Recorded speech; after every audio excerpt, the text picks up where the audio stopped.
And then Moss live on the Facebook. And Zoom, yes, continue as. And settings, I need.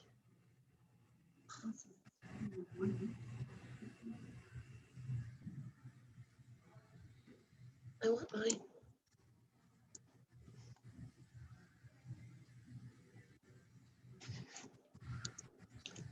Oh, it didn't open in Chrome.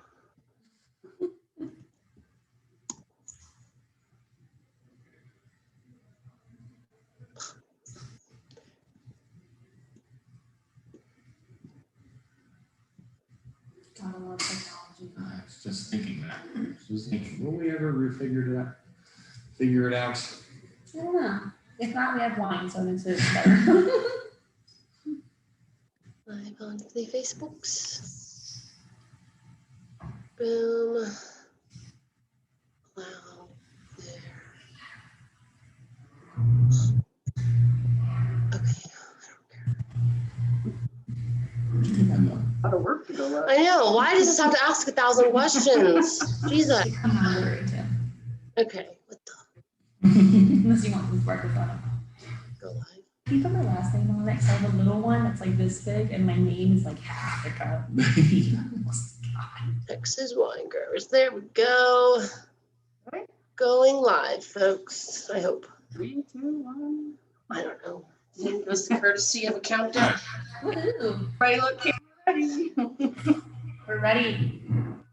It says setting up your meeting, so hold on. Redirecting. Ooh. So graceful. Eunuch. I have no idea. Munich? Hey, everyone. Got a little bit of a lag, it looks like, but we can go forward, I I think. could probably do this. No, I can talk normal. Aha. And then I'll broadcast. All right. So, hi, everyone. Thanks for joining us today. We are members of the Texas Wine Growers, and we are so happy to be participating in the second annual Wine on Earth Taste-a-thon. Our association is a member of the Wine Origins Alliance, who is hosting this great event all around the world today. The mission of the Wine Origins Alliance is to protect the names of wine regions like ours. And we are proud to work with them to support their efforts and teach consumers about real Texas wines. So I've got some folks with me today. My name is Valerie, and I'm with Texas Wine Growers. Courtney, you want to introduce yourself? Hi, I'm Courtney. I'm assistant winemaker at Hawk Shadow Winery. Jordan Byrne, I'm the assistant winemaker at William Chris Vineyards. And I'm Savannah Poe, and I do our marketing and sales at William Chris Vineyards. Great, thanks guys. So our plan today is just to kind of talk through a little bit about what we like about Texas, what's going on here, sort of introduce Texas to the international stage. And we'd love some interaction or any questions or anything anybody has. We'd be happy to answer them. Pretty casual here today. So we are all, everybody's ready to go. So you guys want to talk about what we're drinking today? Sure. All right, so I am drinking Senso, which is not only one of my favorite varietals, but I think I agree it's one of William Chris's favorites too. And we are, yeah, it's a great one in general. If you haven't tried it, please make sure to try it. Jordan, what you got in your glass over there? I've got a 2020 Roussan from La Pradera Vineyards. That's out in the High Plains here. This is one of the few whites that we do, and whites are pretty tricky here in Texas, but we do Roussan very well. And this is also one of my favorites. Awesome. I'm drinking from our estate, from the Hawk Shadow Vineyard estate. This is a Sangiovese Syrah blend, co-fermented and aged in neutral and grain oak for roughly 5 years. A little bit more on the medium-bodied side, which is perfect right now for the summertime. It's 100 degrees here in Texas. Yes, it is hot. So I chose a white today. I'm drinking a Viognier, another one of our members, Southhold Farm and Cellars. This is kind of interesting. It's pretty full-bodied. It was picked in 2 lots. The first lot was destemmed. and left to soak on the skins for a few days. And then they pressed it with the second lot and aged it in a concrete egg. So I thought that was kind of interesting. They do all unfiltered stuff. So little natural, unfiltered. Very nice. Cool. Yeah. So why don't we talk a little bit about Texas and kind of tell people around the world here what Texas is doing and why it's so special. Sure. All right, Jordan, back me up on this. Okay. So Texas being probably one of the hottest places on earth, I feel like, we actually found that a lot of the climate here resembles Spain and parts of France as well. So a lot of things that we grow are traditional to those regions as well. Mourvedre is a huge game player out here, which is also known as Monstra, if you're going over to Spain. We do a lot of great things that thrive really well in the heat, but that can also withstand up in the high plains a little bit of snow, which actually happens in Texas sometimes. In fact, yeah, so anything that would be grown in a slightly colder climate or a slightly higher altitude would be grown out in the high plains. We almost have two separate growing seasons here because the differences between where we're situated in the hill country is so different from the conditions out in the high plains. Yeah, I think it's cool to probably tell our viewers that there are 8 different grow regions in Texas, but the majority of the grapes are really in the high plains, right, Jordan? Yeah, by far. Yeah. 80% of the state's grapes are grown in the high plains, and there are established AVAs, and so it's kind of fun that you get to play around with all these different areas that are so unique. You know, what happens here in the hill country versus what happens in the high plains, whether it just be weather related or what you can grow is all very different, but it's kind of fun to play with that too. So we can all— a lot of experimentation happening just generally in the area. Everyone's trying different varietals and different blends and different aging techniques. It's one of the coolest things about this area, I think. Yeah, I think so. Yeah, I think that's really fun. And what do you say probably grows better in the high plains versus down here? What would you say grows better? white, that's for sure. Of the same varietal, you mean? I mean, almost all of our white grapes grow up in the high plains. Roussan, Marsan, with very few exceptions, we get a little bit of, or we used to get a little bit of Trebbiano from down here. But yeah, as I said, it's a slightly colder climate up there. So anything that also requires a longer ripening period does a little bit better out in the high plains. Personally, I prefer heavier reds from here, the hill country. So Petit Verdot, Tannat is a really big one. In fact, we really love Tannat. Chris, we just planted a whole bunch of new Tannat vineyards right on our property. Yeah, I think half of our vines are Tannat now. Yeah. Wow. We've got a little bit of Merlot here as well. Just a slight smidge, and some Mourvedre, of course. That's part of what comes from experimentation. You just fleshed it out over the years and figured out that Tannat does exceptionally well. Mm-hmm. What's nice about the high plains is that, you know, we keep talking about the heat down here and everything like that. Well, what people don't always realize is that it's a little bit different type of heat. You've got some humidity too. The elevations are going to be a little bit different, where in the high plains, the vines actually get a chance to cool and rest in the night.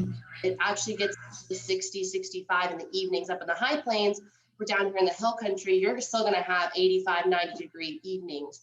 And so those plants are still pushing out these carbohydrates and everything. And so I think you get a little bit better quality fruit in the high plains, depending on what it is you're trying to grow. First, like Cab, for example, Cabernet is going to do a bit better up in the high plains versus down here, because it does have a chance to kind of chill literally in the evenings and stop producing so much sugar. So always kind of fun. Yeah, what are you guys going to do with all that Tannat? Are you going to do single variety or blending or both? Yeah, for the estate, it's definitely going to be a single variety. Obviously, we can look after it a lot better. It's right in our backyard. But yeah, we typically typically we'll do Thon as a single variety. Occasionally we'll use it some in a blend, but we find that Thon is one of those grapes that, because it does really well, we'd like the wine to be expressive of the vineyard that it came from. And that's one of the really cool things that we do here at William Chris is, you know, we take things like Thon, Petit Verdot, Cinsault, and a lot of other Texas wineries are doing it too, where instead of creating a blend with these wines, you're doing a single varietal. You're really getting to showcase what that grape tastes like alone versus being blended with a ton of different things. So I always find that to be really unique. Yeah, it seems like I've seen the last several years, just in regards to like a few years back, I felt like a lot of Texas wines were blends, and you still see a lot of blends now, but I feel like I'm seeing a lot more like single variety grapes now. Like, what do you think about that? Yeah. Single variety and single vineyard too. Mm-hmm. I feel like people are starting to realize the inherent value of separating them, because as you say, there's so many different growing regions, just soil types and weather conditions in such a small area relatively. And it's a lot like California in that way. You don't have to travel but an hour away from here to get completely different growing conditions, and the wine tastes completely different. Yeah, I think topographically, like the topography of Texas is very unique. I mean, we're such a large state that, you know, like you said, you go an hour away and maybe you're in, you know, you've got rock soil, or maybe somewhere else you've got more sandy soil. So I do feel like there's a lot of different, which is probably representative of the fact that we do have 8 different grow regions, although 3 of them overlap, I think. So yeah. So that's kind of interesting, but I think we'll see more regionalization as we go forward. What do you think about that? Like, as people are learning what grows well here and everything, do you think we're going to see a lot more of that vineyard designation or that ABA designation? Yes, I definitely think that. I'd hope so too. It doesn't happen too quickly, because one thing that I really appreciate about Texas is the pride that people have for Texas, not necessarily just their own little patch of ground. But I mean, it's going to be hard to ignore as like this area that we're living in is exploding. More and more people are coming here every year, more and more wineries. I think when I first showed up here, they were saying that the number of vineyards planted every year was doubling acreage. Yeah. I cannot confirm, but that's what I was told when I arrived. And so it's hard to imagine that people aren't going to start trying to carve out niches for themselves. And it's well deserved, because, as I say, those different areas produce very different wines.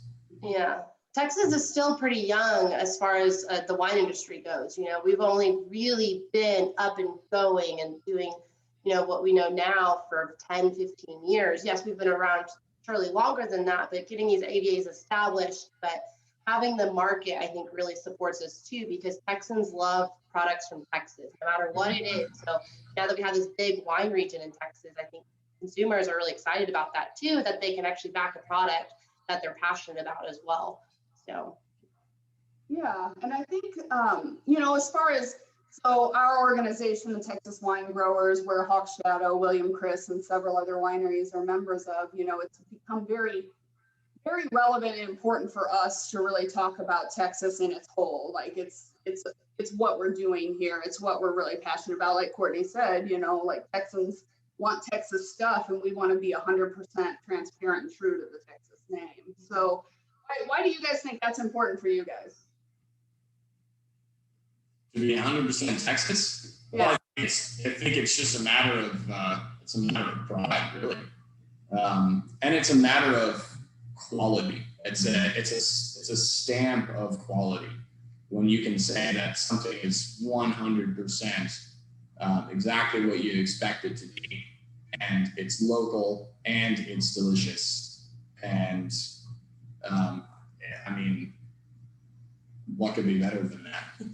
If you think about it, I mean, a lot of the other popular wine growing, regions and just areas in general, like California, wines that come from Napa, they're all 100% California Napa wines. Wines that come from specific regions in France, it's the same thing. So to be able to say that we can do that as well and grow everything, again, literally right from the backyard of Texas, is a huge, not only Texas pride thing, but it's also a pretty big moment for the wine world as well. Mm-hmm.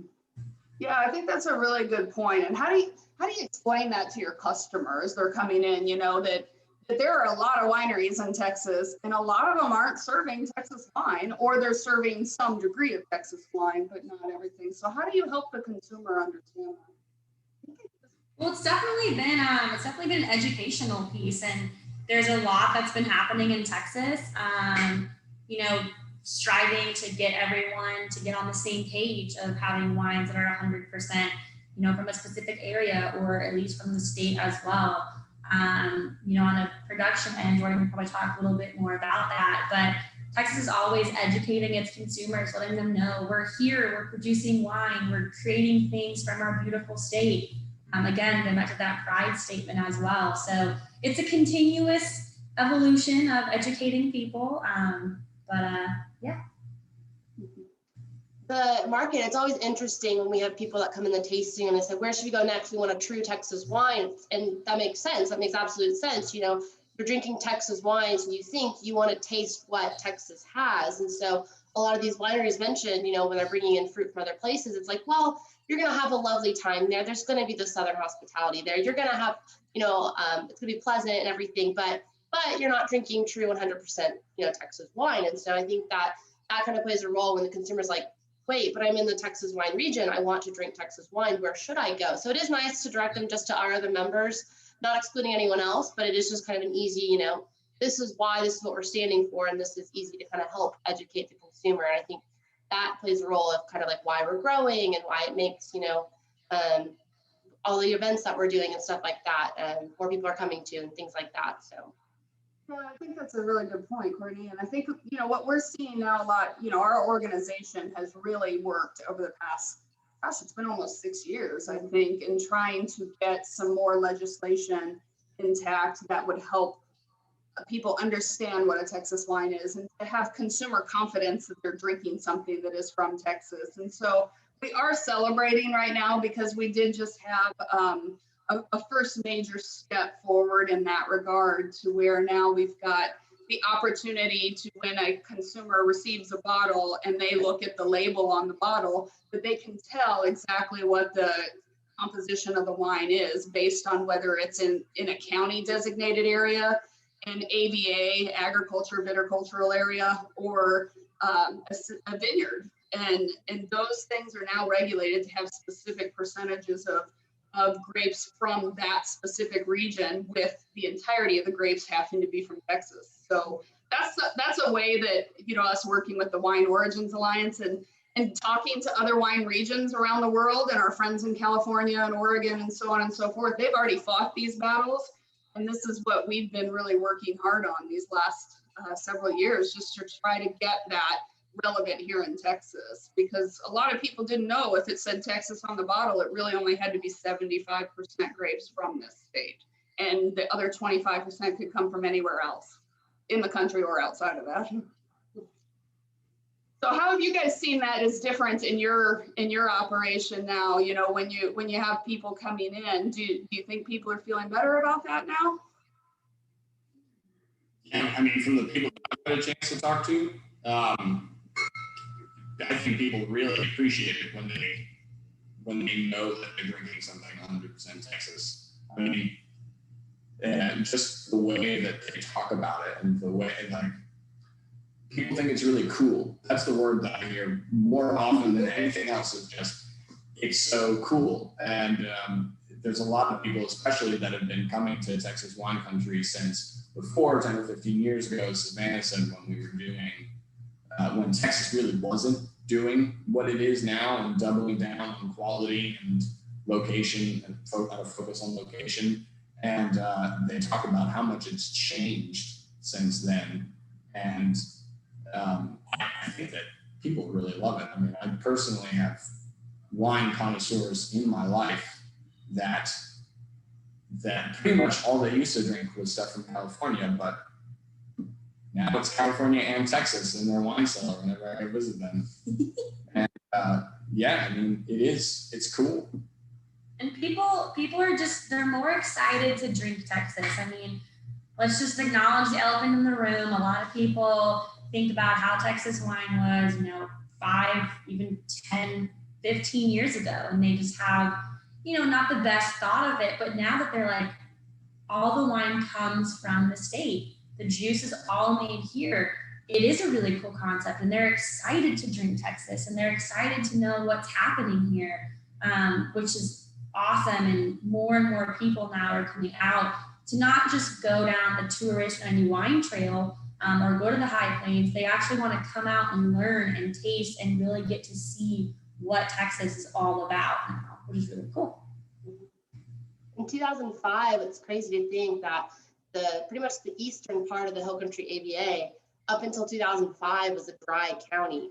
And now I think it's home to 10 wineries or so and a handful of vineyards. And 2005, we finally got a bill that got passed and we could actually ship to consumers. Before that, we couldn't do that. And so now we're able to get these wine clubs established, and we could grow and kind of share more just outside of direct to consumer with what we have. And so I think Texas has come a long way in that. And with that also has come a lot of education and outreach with AgriLife Extension, and even some of the other associations that are pushing education, not just for consumers, but for industry members too. Like we have access now to get kind of what we need to be a better grower and be a better winemaker and be a better tasting room manager, things like that, which also definitely helps the industry as a whole, for sure. Yeah, and I'm one of those people who I am not a native Texan, but I got here as quick as I could. And the Texas pride is really significant here. And I want people to think that same way about Texas wine as they do about, Texas land or Texas apparel or Texas whatever, like I really want people to be excited about that. And I think you're right. I think when you're looking at 5, 10, maybe even 15 years ago, there's Texans like sweet stuff and there's some sweet drinkers out there, and maybe like the wine maybe got a little bit of a bad rap because that was what was most significant out there. But now we really have some artisan craftsmanship working in these wines now. Mm-hmm. Absolutely. And winemaking talent coming from all over the world. Yeah. Jordan, you're not from Texas, are you? No, I'm from Virginia.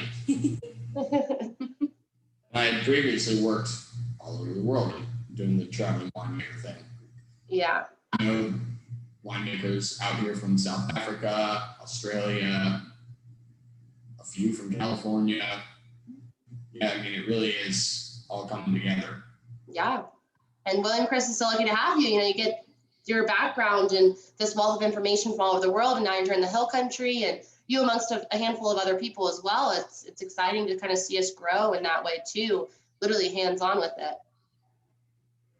Yeah, I think it was really cool to land here. And it's funny because the education and outreach, it had reached actually before I came to Texas. And then as soon as I got here, it was like a wake-up call. Mm-hmm. This is happening here, and I stayed. And yeah, I mean, it was exciting. It was exciting to end up here. We're so lucky to have Jordan. I hope he never leaves us. He's not allowed to leave.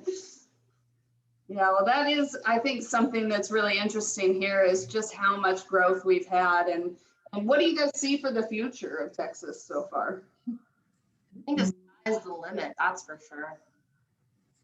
Future of Texas. Well, we just started doing some fun things with Sauvignon Blanc, which if you want to talk about doing things from different places of the world and expanding, that's a big thing, I feel like, for us and for Texas. I mean, mind blown when I heard that.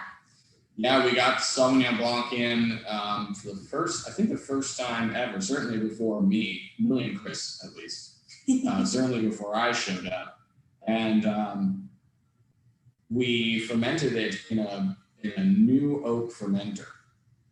And over the course of harvest, and it turned out to just be this beautiful, spectacular, like very unique Sauvignon Blanc. And we're definitely going to do it again. We have already secured Sauvignon Blanc for the second year. We've already sold out of it too. It was here and gone like Oh, wow. in like a month or less. I feel like. Yeah, I mean, and it was definitely a staff favorite while it was here. And yeah, it was so much fun to do. I was a little bit hesitant at first because I was thinking, Sauvignon Blanc, really? But I was surprised yet again, just how well things work out here. Yeah. Well, let's talk about some of the varietals that are growing here. I mean, I think Europeans would be interested to know that, you know, a lot of the varieties that grow well there grow really well here. So do you guys want to talk a little bit about some of the really good ones, you think? Sure. Actually, my personal favorite, just because I think it's so unique out here and it's growing in popularity, is Touriga Nacional. Actually, I can't explain why I love it so much, but it's just it grows really well out here and it makes a beautiful wine. We use it a lot in blends at William Chris, but we do make a single varietal, single vineyard as well. And it's something that I like to share with everyone who I introduce Texas wine to, along with some stuff that I know they're likely to not, or if they're a white wine drinker, you know, maybe some Roussanne or some Trebbiano. But yeah, that's my personal favorite. Yeah. Well, Jordan just stole like probably one of the out there. I mentioned earlier that I love Cinsault, but kind of piggybacking on to what he was saying, I mean, Roussanne is another fantastic one that Jordan has in his glass. I came over to the Texas wine world a little over 2 years ago, and I was like, I don't even know what that is. I mean, I know what it is, but I've never seen it grow in Texas. Like, back up a minute. So that also relating to Marsanne itself, those two individually and together, such unique, such fantastic wines. And we just released our 2020 Roussanne, which was completely different than our 2019. Almost done the exact same winemaking style. So that one to me has been really unique and definitely a fan favorite of what's it going to be like on the next vintage, and just kind of diving into it a little bit more and seeing all the fun things that Texas can do with it. For sure. I'm partial to Italian wines, and Italian wines grow really well, especially kind of in our neck of the woods. That's what we grow a lot of in our estate, and I love Montepulciano. Yeah.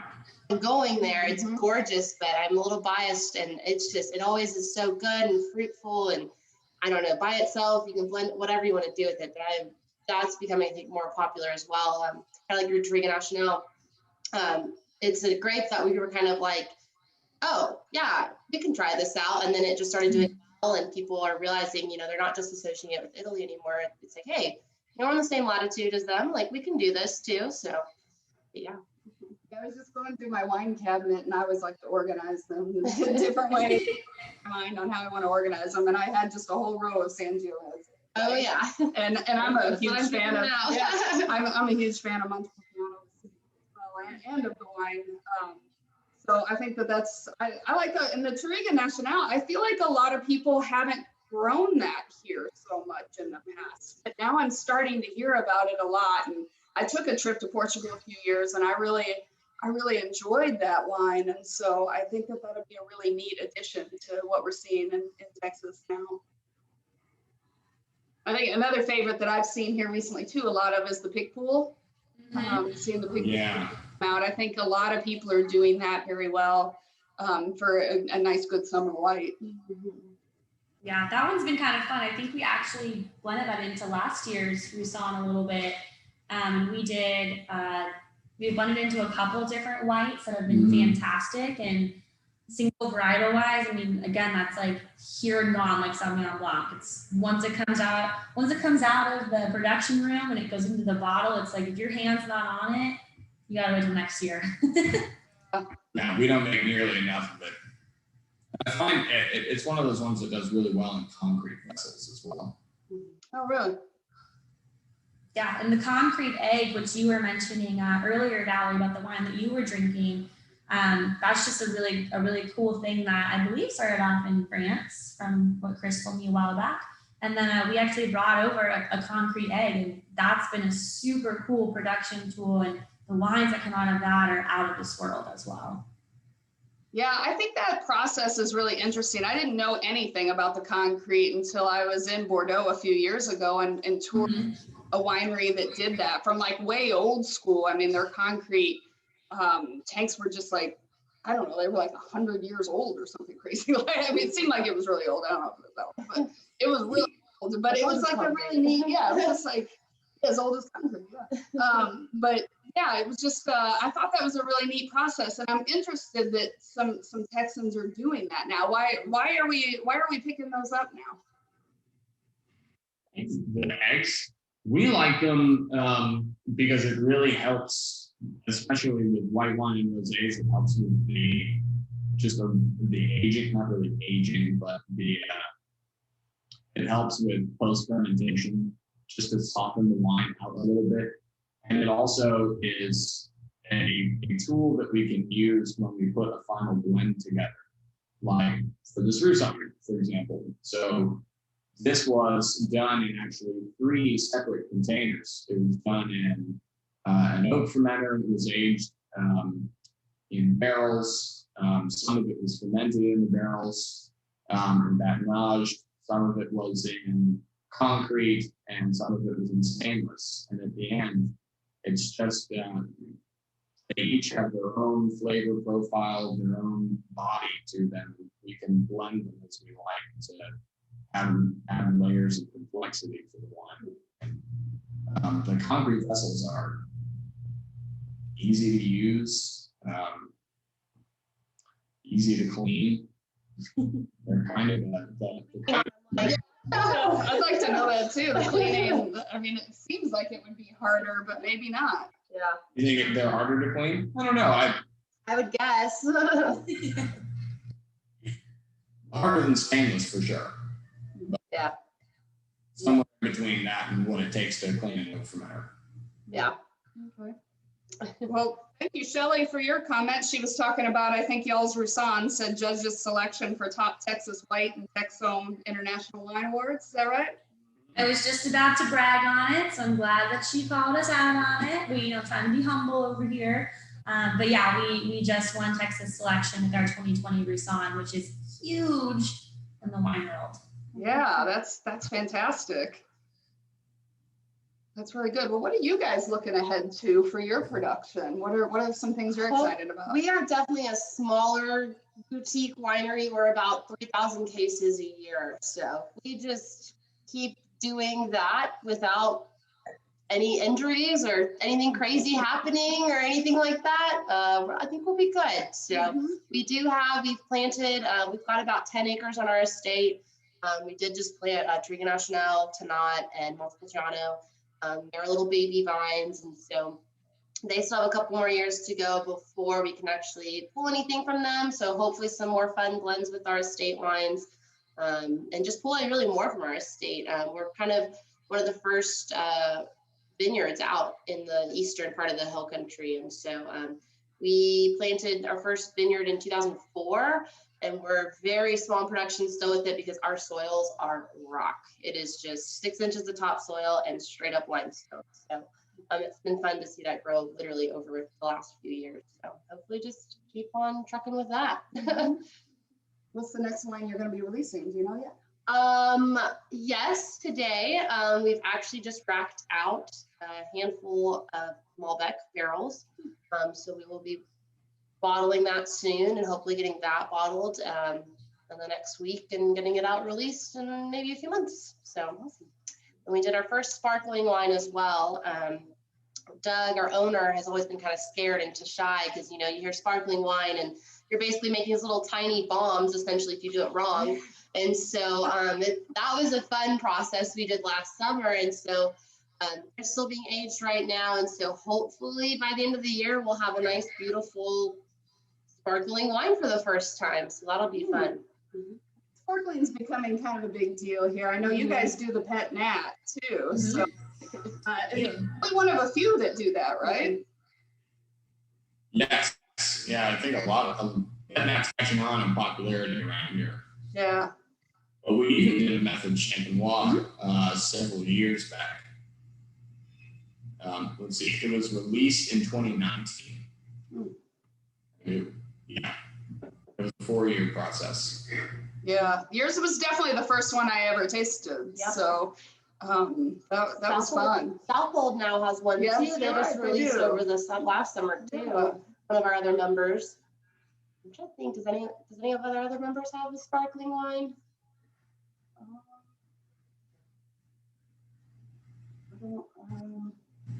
I don't, yeah, I'm not coming up with one, but yeah, I think sparkling is, you know, a lot of, what's great, I think, about Texas is people that can come out to our properties, that can hang out, you know, we provide, you know, live music or entertainment, and it's just a really fun day for people to hang out. And I think a lot of the summertime, we're going to see a lot of people wanting to drink either the sparklings or the rosés. Something chilled. Yeah, so I know you guys do a lot on the rosé front too. So anything you're excited about there? Let's see, we're just about to bottle our estate Malbec rosé. Really small batch wine that we do. Gosh, our Cinsault rosé every year is always killer. What's your favorite? You know, I'm pretty pumped for our Malbec rosé. On our staff highlight, I'm holding a bottle of it, so not gonna deny it. But we did a Sangiovese rosé a while back. Not to get y'all excited about it, but we do have a Grenache rosé that I've got my eye on. It's downstairs. Oh, yeah. Try some out. But I feel like we've made rosé in the small time that I've been here from almost everything. We've done a Cinsault rosé, a Sangiovese, a Grenache. There was one that we did a Morvet Carignan rosé. Gosh, so many different things out there. I feel like if you name it, we've done it, or we're going to do it. Yeah, I do feel like a lot of people have used a lot of different grapes for the rosés. Mm-hmm. I've seen Sangiovese, Grenache, I think is a really good one. We've done a Tempranillo rosé, which you would not ever really think of, but we did it. We tried it. It was delicious. Yeah, I've had a Tempranillo rosé, and it's really, really good. Yeah. If you find more of that Tempranillo rosé, let me know. Yeah, I know someone. I was gonna say we could work on that. I did have y'all's 2020 Grenache rosé on Monday, and it was fabulous. I will say, good job, guys. I think I had the Roussanne on Tuesday. Yeah, so, yeah, it was nice. I've become a new convert to Roussanne. That was a grape I wasn't super familiar with in the past, and now I really think that's maybe one of the most preeminent white grapes we do in Texas. Yeah, don't you that think? and Viognier. Yeah. Mm-hmm. And Albarino. I love Albarino. Viognier is a big one. Albarino is growing. I see more people growing Albarino. Yeah. I remember about 6-7 years ago when I first started tipping into the Texas wine industry, and I remember everyone compared Viognier to the Texas Chardonnay. They're like, oh, you want a Chardonnay? Well, we don't really have Chardonnay. Mm-hmm. This is Viognier. You know, this is another great option. And it's common to see it in oak or something. And so that's been kind of a fun one to see evolve over the years. And then it's also been really interesting to kind of see it fade away. You know, people are like, oh, well, there's other whites that do well here too. Mm-hmm. So like all the ones that we've mentioned before. But yeah. What do you think the biggest challenge is for growing here? Do you think it's the weather or is it something else?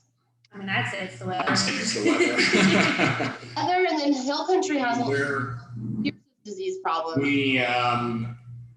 I was one of the first realizations when I went out to look at the vineyards out in the high plains when I first showed up here is that everybody has hail netting up on their vines, which is something that I'd never seen on that scale before. You know, I mean, hail is a big one. Gosh, cold weather shouldn't be a big one, but it is. The last 2 years we've come really close to disaster because winter started early or winter started late. Or we just get this 2-week snowstorm out of the winter. off February. Or 90 degrees for 4 days straight or something like that. Yeah. Summer heat waves. Yeah, I'd say it's definitely the weather. We'll get these cold weather spells or these warm weather spells. And like, I remember in February, it's February and it should be cold or cooler at least. And we had those like 3 or 4 days of almost 90-degree weather. And so we had a good portion of our block, our upper block, starting to come out of dormancy.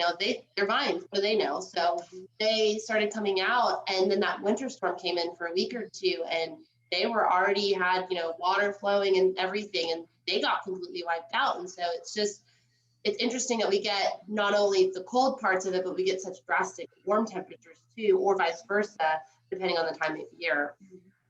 Well, it's like right now it's 97. I feel like we skipped spring. We went straight from winter round 2 I feel like that to monsoon season to Yeah. 4. Yeah. Yeah. Yeah. The weather. Yeah. Significant. And the So, humidity now, Yeah. and so we're trying to keep, all the fungus and pest problems and things like that down. So we're starting to spray a little bit more because it's been so humid down here. Mhm. High Plains, they have less humidity, but down here, it's been pretty bad the last few weeks for sure. Almost like Houston. yeah, I do feel like though I'm hearing good things about our harvest potentially, that we could be having a good season. Is that have you guys heard anything like that, or what are your predictions? I mean, it seems that way so far. It's not starting super early like it did 2 years ago. Yeah. Or last year even. I think there's a lot of stuff that's still in variation. So yeah, so far, fingers crossed, it looks like we're going to have a steady ripening season. Let's hope this heat sort of moderates a little bit. But yeah, I'm very hopeful. North. Yeah. We got really lucky during the freeze too. We thought that was going to be, I don't know about you guys and how you guys have fared, but we thought that was going to be devastating, and we got really lucky. And it's not the end of the world. Yeah, very much so. Well, any last thoughts about Texas? Yeehaw. Yeah.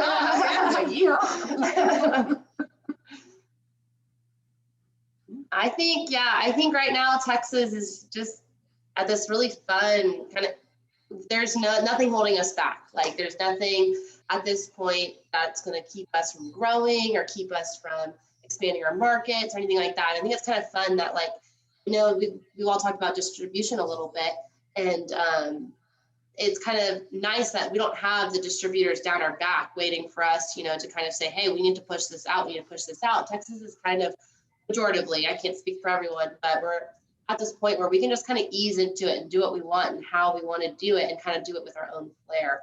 And I think that's kind of makes us very unique and kind of special as well. So. Yeah, I'd say Texas, if you haven't tried it, you're sleeping on it, you need to get up, get a bottle, crack something open. It's definitely an area to keep your eye on for some great things coming down. For sure. Yeah.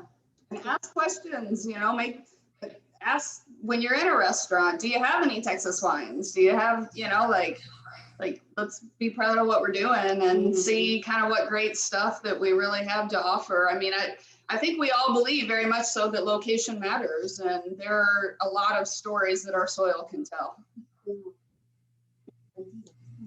Yeah, good. Well, thank you guys for joining me today. Thank you to the Wine Origins Alliance for putting this together. And if y'all have any questions or anything, feel free to comment on our Facebook page and we'll get back to you and let you know some answers. So, cheers, everyone. Cheers, y'all. Thank y'all. Bye-bye.